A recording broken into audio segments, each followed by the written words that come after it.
خواتین کا جو طریقہ ہے نا دین کی دعوت کا کام کرنے کا، وہ مردوں سے بہت مختلف ہے. یہ بات علماء میں مسلم ہے. سیدہ عائشہ رضی اللہ تعالیٰ عنہ کتنا دین کا علم ان سے ملا ہے، میں بہت ملا ہے نا. تو انہوں نے کبھی مردوں کی طرح تو کام نہیں کیا، گھر کے اندر بیٹھ کے انہوں نے کام کیا.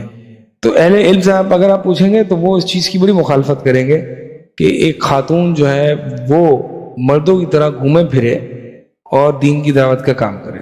اصل بات وہی لبرل اور فیمنسٹ سوچ ہے کہ بھئی مرد جب کر سکتے ہیں تو عورت بھی کر سکتی ہے. ٹھیک ہے، جہاں پر مرد کر سکتے ہیں اگر شریعت نے گنجائش دی ہے تو وہ عورت بھی کر سکتی ہے. مثال کے طور پر طلب علم ہے، علم حاصل کرنا، اس پہ شریعت نے کوئی پابندی نہیں لگائی کہ مرد زیادہ حاصل کرے گا اور عورت کم حاصل کرے گی. ایسا ہے نہیں، کوئی پابندی نہیں ہے. لیکن اس کو ڈیلیور کرنے پر شریعت نے اس کو ڈفرینشیٹ کیا ہے. عورت اس طرح سے کام نہیں کرے گی جس طرح سے مرد کام کرے گی. تو میری نظر سے کچھ پوسٹر گزرے جس میں ایسی خواتین بنی ہوئی ہیں جس طرح سے مردوں کا ہوتا ہے، اور یہ انتہائی افسوسناک چیز ہے کہ یہ تو مردوں کا طریقہ کار ہے. اب ایسے پوسٹر بنا دینا جس میں فیمیل سپیکرز کو تصویروں کے ساتھ لگا دینا اور پھر اس طریقے سے کرنا کہ جس طریقے سے مردوں میں کام ہوتا ہے، تو یہ طریقہ جو ہے وہ میں پہلے بھی بتا چکا ہوں یہ مناسب نہیں ہے. اس کی اہل علم مخالفت کریں گے.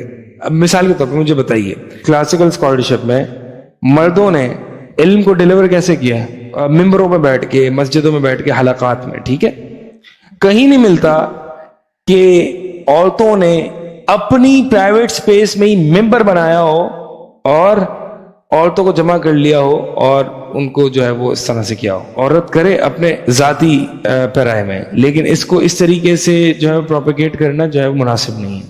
اس پہ آپ علماء سے بھی پوچھ سکتے ہیں انشاءاللہ. اس پہ غیر رضامندی کا اظہار کیا ہے علماء نے. آپ کچھ سلف میں سے یہ بات، خواتین میں سے کوئی بات ثابت کرے نا جس طرح سے مرد علم دینے یہاں وہاں اور دعوت کے لیے جاتے تھے، عورت بھی جاتی تھی، تو کوئی ہے ایگزامپل تو دیں. صحابیات میں سے سب سے بڑی ایگزامپل امہات المومنین کی ہے. تو اس طرح نہیں ملتی. صحابہ آتے تھے، عائشہ رضی اللہ تعالی عنہا سے علم حاصل کرتے تھے پردے کے پیچھے سے اور چلے جاتے تھے. تو یہ جو ہے طریقہ صحیح نہیں ہے. اور اس سے بھی بدتر صورتحال آج کل یہ بھی ہو گئی ہے کہ عورت سپیکر ہے اور مرد آڈینس میں ہے.